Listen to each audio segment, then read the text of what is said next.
Welcome back, everyone, to this tub frog. I didn't even do my intro. God damn it. Okay, so that's close enough. Didn't start.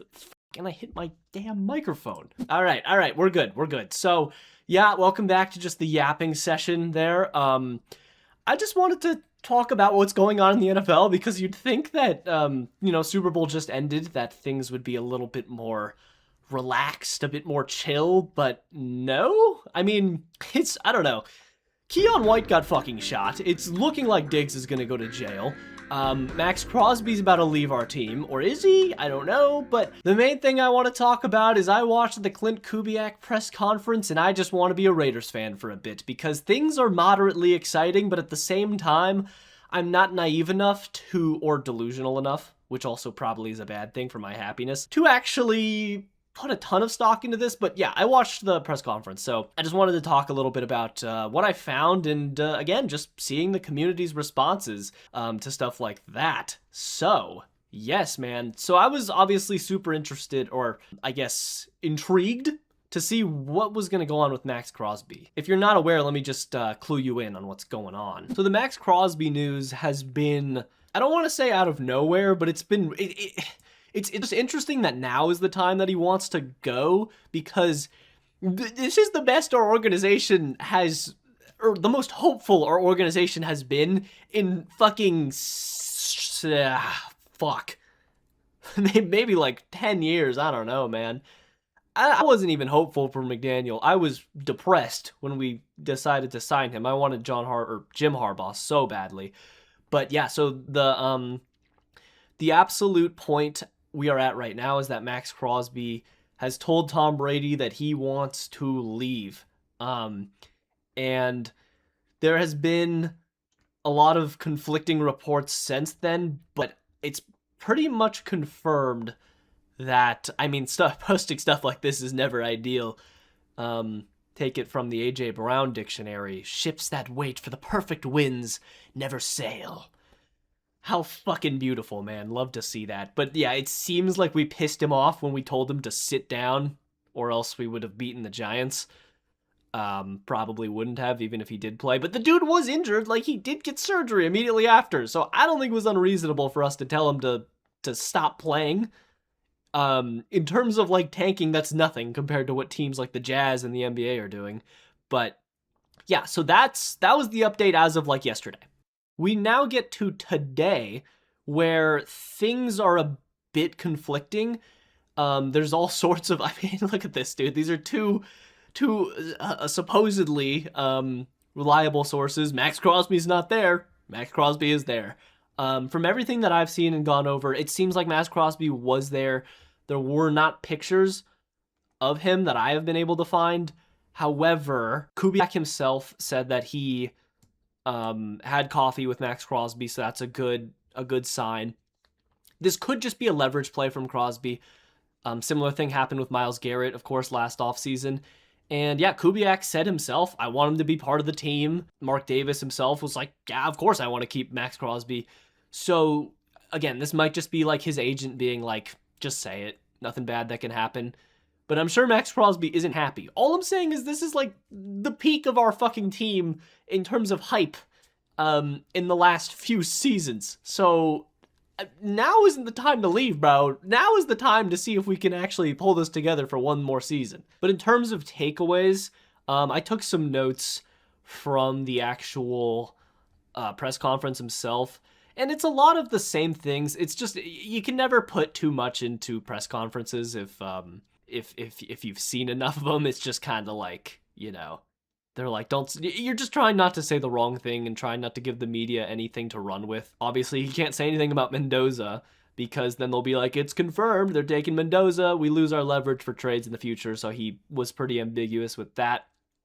But he just talked about a lot of things that you kind of want to hear. It's him being like, yeah, I grew up watching Raiders shit on NFL films, good old Jack Tatum NFL film shit. The autumn wind is a Raider. That shit goes hard. I don't know what else to say. So that'd be great, right? If we could take from our last few coaches, I think the best thing that some of them brought was The culture shit with Antonio Pierce, it wasn't the X's and O's with McDaniels. That was never there because he was trying to force a fucking square peg into a round hole. Good coaches adjust their schemes for what you have. McDaniels tried to bring his system to the Raiders. That doesn't work. So that just failed from the beginning. We're hoping that he can just bring a culture. And I like something that he said was, and people have been talking about it as well, was he said the most important thing is that he brings the little things that have nothing to do with scheme to the team. So that's culture to me. And yeah, with Crosby in attendance. Another thing that I did like was he talked about Ashton Genty, which is good, but the best part is what he said about Genty. And what I mean by that is that he said that the number one focus should be the offensive line. Like right away, he said we got to get the O-line on page, which is good. You know, again, the formula is there, man. The formula is what the Chicago Bears did. Now, to be completely honest with you, if I had to bet, I actually think Derek Carr is going to come back. It's kind of crazy, but do not forget, man, the dude could still play right now. Like Joe Flacco's out there. Aaron Rodgers is out there. He just had a broken shoulder, basically, and needed some time to stay away from the game, but he's doing all these film review shit. He's still passionate and loves football, of course, but yeah, man, last time he played football healthy was with Klint Kubiak. The first 2 weeks of the 2024 season, Derek Carr was the MVP. He was averaging 221 yards, 142 passer rating, 2.5 touchdowns a game. The dude can play, man. And we got Jim Schwartz rumors too for the DC spot.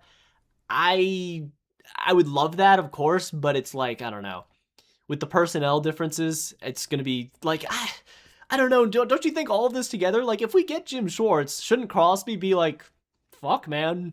Jim Schwartz just got Myles Garrett the sack record. He's had a great defense despite a terrible offense. I mean, the problem is we don't have the pieces. We don't have a Denzel Ward. We don't have a fucking Carson Schwessinger yet. But yeah, dude, there's a lot going on there. So the greatest thing I took away from this press conference is it seems we have a plan. It seems like we have a plan. And that is so much more than you could say over the last fucking 10 plus years of this team. Gruden in his second tenure did have a plan too. We played good football for some weeks. We were a hard-nosed football team. We brought back Raiders culture. I respect Gruden for that. His schemes weren't entirely there. So if we can just get we just haven't had a good fucking play caller, like ever. So if we can just get the culture with the modern play calling, there's something there, man. Because defensive intensity can never be replaced. That's my Raider spiel for the day. Now, oh god, we gotta pull this up, dude. This is the funniest fucking thing I've seen in a fat minute. It's so good. Twitter is a bad place for a majority of different reasons, but fuck, man. Finally, there's an NFL game played at Levi's where no Niners player was injured, and then Keon White fucking throws a left haymaker at Lil Baby and gets shot in the leg. Oh god. I mean, I don't know how this keeps happening, dude, but another week, another Niners player goes down. And with them, it's just for those of you that are like familiar with the secret base collapsing videos, I watched so many of those back in the day. Like, it just feels like the tip of the fucking was losing the Super Bowl to the Niners, and it's just been downhill. Kyle Shanahan is coaching his ass off, but these injuries it's not even that they are detrimental to these players' long-term health, but it's just hurting them in the moment, and they just have old players, and Shanahan is such an intense, demanding coach. They play such physical football. I think they missed their window, man, but fuck, dude. Keon White got shot, man. God damn. And I don't know, man, besides that, the Seahawks are kind of just doing their little victory laps here. You know, you've seen Sam Darnold and fucking Kenneth Walker in Disneyland World. I don't know. I've never been there, but they're having a great old time. The parade's coming up. Clint's gonna be going to that.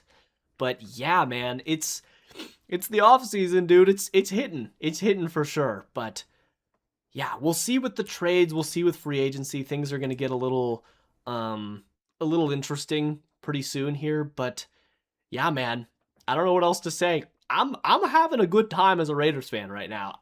I'm getting a little excited for this season, dude, and I cannot wait to hear Mendoza's name drafted.